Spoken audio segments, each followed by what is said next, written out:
Beaucoup d'entre nous rêvons d'être des entrepreneurs agricoles. Les motivations sont diverses et variées. Parmi ces motivations, il y a bien entendu l'envie de gagner de l'argent, l'envie de gagner des millions et ceci rapidement. Ce qui d'ailleurs est une hérésie dans le domaine agricole qui est le nôtre. On ne gagne pas les millions rapidement, ou plutôt c'est difficile, c'est pas courant. Pour y arriver, plusieurs vont investir leur argent dans des organisations qui leur vendent le rêve. On va leur dire de donner une somme X et dans une période donnée et sur une spéculation donnée, ils vont pouvoir gagner une somme d'argent qui le plus souvent représente une offre alléchante. Une organisation peut par exemple vous dire d'investir dans le concombre par exemple. Elle va vous demander de verser de l'argent et s'engager à vous produire elle-même du concombre, vous le vendre et vous restituer votre investissement plus les bénéfices. Mais pour celui qui connaît un peu le domaine agricole avec ce que ça comporte comme risque, et des vidéos sur les risques, nous en avons fait plusieurs sur cette chaîne, celui qui connaît donc ce domaine agricole, les risques que ça comporte et les difficultés rencontrées sur le terrain quand on pratique, on sait que ce ne sont pas vraiment des propositions réalistes. Et l'agriculteur averti sait d'avance que à terme, son argent sera perdu. Nous vous invitons donc à faire attention à ces offres qui semblent alléchantes de prime abord. Parce que sans effort, dans le domaine agricole, ce n'est pas réaliste. Si vous souhaitez devenir entrepreneur agricole, mouillez le maillot, retroussez vos manches et passez à l'action de façon effective. Il ne s'agit pas de donner de l'argent, quelqu'un va vous produire votre bananeraie et vous n'aurez qu'à récolter les millions à la pelle. Ce n'est pas réaliste, vous allez perdre votre argent.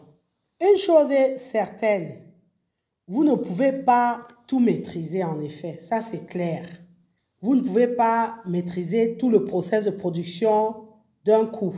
Et dans ce cas-là, au lieu d'aller investir pour que quelqu'un d'autre fasse entièrement pour vous, vous pouvez par contre travailler à déléguer une partie de vos travaux agricoles. Donc dans cette vidéo, nous vous encourageons à vous intéresser à une des formes de l'organisation de la production, qui est la sous-traitance et la délégation des travaux. La délégation des services agricoles est un service de sous-traitance qui va permettre à un agriculteur ou à un agro-industriel de confier à une entreprise spécialisée la prise en charge d'une partie de ses travaux agricoles ou agro-industriels. En agriculture, donc, la prestation de service va donc consister à déléguer une partie des travaux de votre exploitation, de votre entreprise, à une autre organisation. Ça peut être une entreprise spécialisée, notamment une entreprise de travaux agricoles, à qui vous allez donc confier certains travaux précis. Vous pouvez confier par exemple les travaux de préparation du sol, vous pouvez confier votre récolte, vous pouvez confier les traitements phytosanitaires de votre exploitation. Donc vous divisez effectivement les étapes de votre production et vous sous-traitez à des entreprises spécialisées certaines de ces étapes-là. Il s'agit donc ici de déléguer une partie du process. Ce n'est pas vous rester dans une capitale étrangère et vous envoyer l'argent à des gens ailleurs qui vont produire, récolter, vendre et vous envoyer le bénéfice de la production. Non. Ici, vous mouillez le maillot, mais vous sous-traitez certaines parties de votre processus de production. Vous allez faire appel dans ce cas à un prestataire de service qui est un professionnel indépendant qui va signer avec vous donc un contrat de prestation de service à la carte. Et ce contrat-là donc vous doit une garantie de résultats et des prestations assurées. Là, c'est beaucoup plus facile de contrôler. Vous pouvez par exemple faire appel à une entreprise de travaux agricoles qui, elle, dispose par exemple de matériel performant ou de personnel que vous n'avez pas. Donc, faire appel à une telle entreprise va vous faire gagner du temps, va vous faire gagner de l'argent et vous allez accélérer votre process de production.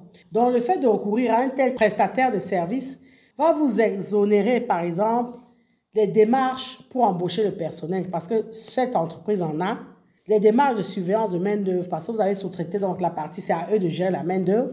Ça va vous éviter d'acheter du matériel parce que vous allez faire recours à une entreprise peut-être qui vous loue le matériel agricole et qui même vous loue les chauffeurs de ces engins-là. Donc, ça, c'est très important. Mais là également, pour pouvoir arriver à ne pas perdre votre argent, vous devez encadrer votre relation avec ce prestataire-là en signant un contrat en bonne et due forme, y compris même devant certaines autorités, dont les notaires par exemple. Vous devez rédiger, vous devez vous faire assister pour rédiger, ou bien la société va rédiger un contrat de prestation. Et avant de signer ce contrat-là, avant de conclure donc ce contrat de sous-traitance-là, vous devez vous assurer que vous avez vérifié bon nombre d'éléments dans ce contrat-là. Vous devez verrouiller votre contrat pour qu'à la fin, vous n'ayez pas de soucis et que vous ne perdiez pas votre argent. Donc, il faut se rappeler que l'idée, c'est de trouver donc une entreprise qui va vous proposer des travaux qui entrent dans le cycle de production animale ou végétale ou même agro-industrielle. Donc, il peut s'agir d'entreprises agroalimentaires, d'entreprises de travaux agricoles, de cabinets agricoles, cabinets de prestations de services agricoles, etc., etc. Et comme on l'a vu, on subdivise les tâches. Et cette entreprise s'engage, si elle est spécialisée, à faire ces tâches-là pour vous. Elle peut par exemple réaliser vos traitements phytosanitaires. Elle peut par exemple faire votre récolte. Elle peut effectuer certains services à l'élevage. Elle peut faire le labour pour vous, etc., etc. Elle peut faire le battage du maïs. Si elle a les engins, c'est également possible. Donc, autant de tâches, de sous-tâches que vous pouvez sous-traiter. Et comme on l'a vu, ces entreprises de travaux agricoles peuvent vous fournir des équipements récents à forte capacité. Elles peuvent vous fournir des compétences en ressources humaines spécialisées et elles peuvent même vous accompagner en termes de conseils. Donc, le contrat que vous allez signer, vous allez vous concentrer, vous allez noter absolument, établir clairement les obligations de chacune des parties et les conditions de la prestation. Date de début, date de fin. L'entreprise s'engage à fournir quel personnel, elle s'engage à faire les tâches sur quelle durée, etc. Quelles sont ses obligations, etc., etc. Donc, le prestataire va s'engager, donc, moyennant rémunération, à exécuter donc de manière indépendante à votre profit, donc un travail déterminé et défini avec précision. Donc déjà, vous devez clairement savoir ce que vous voulez et comment vous voulez le faire. Cette entreprise à qui vous sous-traitez ou vous déléguez une partie de votre production-là a donc un savoir-faire spécifique et elle peut mettre à disposition donc un personnel qualifié. Donc c'est là où effectivement vous allez gagner. Donc il ne s'agit pas ici de s'asseoir et de donner l'argent. Quelqu'un fait tout le cycle de production jusqu'à vendre et vous dire je vous verse X% de bénéfices au bout de tant de mois. Non. Si vous voulez être agriculteur, retroussez vos manches, allez sur le terrain. Donc l'expertise qu'il faut avoir pour réaliser un tel deal repose au niveau de la rédaction du contrat de prestation. Parce que rédiger ce contrat de prestation vraiment est obligatoire. Et comme on l'a vu, ce contrat doit contenir certaines informations essentielles, notamment l'objet du contrat de prestation, l'identité des parties, les prix pratiqués, la durée bien déterminée, etc., etc. Et si le prestataire emploie des employés, ça ne vous regarde pas. C'est à lui de les encadrer et c'est à lui d'avoir autorité sur ses ouvriers. Parce que ce n'est pas vous l'employeur de cette main-d'œuvre-là. Et vous avez sous-traité cette partie-là. Donc, vous dégagez votre responsabilité de ce côté-là.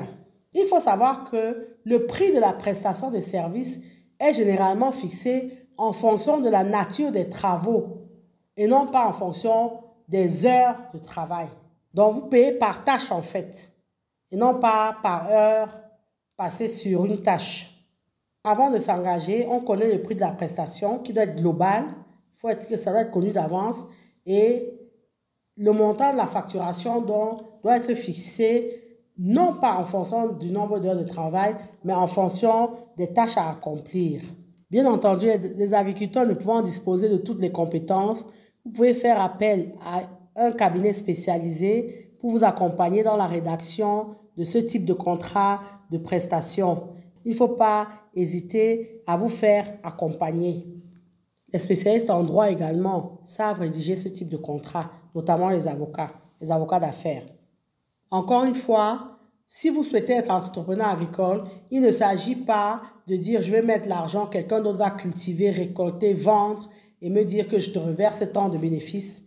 Donc, le secteur agricole est un secteur à risque qui n'est pas certain Le secteur agricole est un secteur difficile qui comporte énormément de difficultés.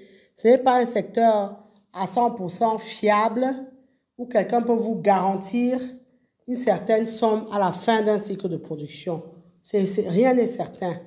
Il faut soi-même s'engager à passer à l'action et éventuellement à sous-traiter ou à déléguer certaines tâches. Merci de liker, partager et commenter la vidéo si vous pensez qu'elle vous a été utile. Abonnez-vous à AgriTV Web et activez la cloche de notification pour ne pas manquer nos prochaines publications.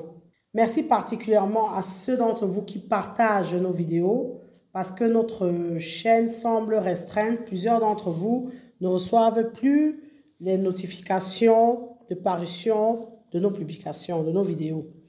Rappelez-vous toujours et toujours que savoir est le point de départ, mais c'est agir qui fait et qui fera toujours toute la différence. Maintenant que vous savez, place à l'action.